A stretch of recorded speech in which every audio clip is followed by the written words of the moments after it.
செம்மொழி ஆய்வு நிறுவனத்திற்கு மருத்துவர் சுதா சேஷையன் அவர்களை துணைத் தலைவராக ஒன்றிய அரசு நியமித்திருக்கிற செய்தியை பார்த்தேன்.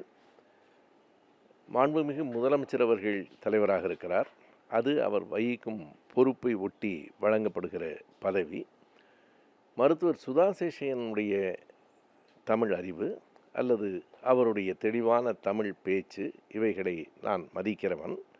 அதே நேரத்தில் செம்மொழி உயராய்வு மையத்திற்கு துணைத் தலைவராவதற்கு அவர் தமிழில் நன்றாக பேசுகிறவர் என்னும் ஒரு தகுதி ஒரு நாளும் போதுமானதாக இருக்காது. இப்போதுதான் அவர் ஒரு பெரிய பொறுப்பிலிருந்து விடுபட்டிருக்கிறார் என்பதை விட ஓய்வு பெற்றிருக்கிறார்.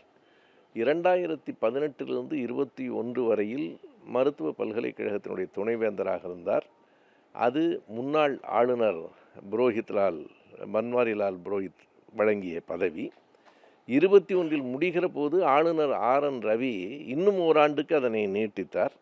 2022 டிசம்பரிலே தான் அந்த பொறுப்பில் இருந்து அவர் விடுபட்டார். ஓராண்டு தான் சுதா சேஷையன் அவர்கள் எந்த பொறுப்பிலும் இல்லாமல் இருக்கிறார். ஏதேனும் ஒரு பொறுப்பில் அவரை அமர வைக்க வேண்டுமென்றால் அவருடைய கல்வி தகுதிக்கு ஏற்ற ஓரிடத்தில் அமர்த்த வேண்டுமே தவிர, செம்மொழி உயராய்வு நிறுவனத்தின் துணை தலைவர் என்பது தமிழ்நாட்டில் இருக்கிற தமிழ் அறிஞர்கள் அத்தனை பேரையும் அவமதிக்கிற செயல். தமிழ்நாட்டில் தமிழ் அறிந்தவனே இல்லை, தமிழ் அறிஞனே இல்லை, தமிழ் ஆய்வாளனே இல்லை. ஏதோ மேடையில் பேசுகிற ஒரே காரணத்துக்காக மருத்துவரை அழைத்து வந்திருக்கிறார்கள். அல்லது காசி சங்கமத்தை ஒருங்கிணைத்து நடத்தினார் என்பதற்காக அவருக்கு வழங்கப்படுகிற பரிசா என்றும் நமக்கு தெரியவில்லை. இப்படிப்பட்ட நமக்கு பொருந்தாத பதவிகள் வருகிற போது குறைந்தபட்சம் அவர்களாவது அதை மறுக்க வேண்டும். அரசாங்கம் கவனமாக இருக்க வேண்டும். நீங்கள் தமிழறிந்த அறிஞர்களிலே கூட உங்களுக்கு பிடித்தவர்கள் யாராவது அல்லது உங்களுடைய சாதியினர் என்று கருதுகிறவர்கள் யாரையாவது நீங்கள் நியமிக்கலாம். தொடர்பே இல்லாமல் மருத்துவத்துறையில் இருந்து ஒருவரை கொண்டு வந்து தமிழ் ஆய்வு நிறுவனத்துக்கு நியமிப்பது என்பது பொருந்தாது. அவர்கள் நியமித்திருக்கக்கூடாது.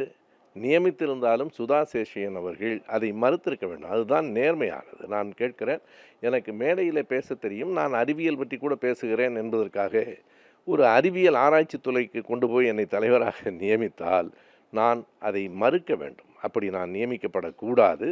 நியமிக்கப்பட்டால் அதை மறுக்க வேண்டும். என்னை இப்போது சமூக நீதி கண்காணிப்பு குழு தலைவராக மாண்புமிகு முதலமைச்சர் அவர்கள் நியமித்திருக்கிறார் என்றால் நான் காலம் முழுவதும் சமூக நீதிக்காக பேசிக்கொண்டும் எழுதி கொண்டும் இருக்கிறேன். அப்படி பொருத்தமான இடத்தில் நாம் அமர வேண்டுமே தவிர பொருத்தமில்லாத இடத்தில் ஒருவரை அமர்த்தக்கூடாது. இது அநீதி, இது நியாயமில்லை. இது தமிழ் அறிஞர்களுக்கு செய்யப்பட்டிருக்கிற ஒரு மிகப்பெரிய அவமதிப்பு என்று நான் கருதுகிறேன். இந்த பொறுப்பிலிருந்து சுதா சேஷையன் அவர்களை விடுவிக்க வேண்டும் என்றும் ஒன்றிய அரசை கேட்டுக்கொள்கிறேன்.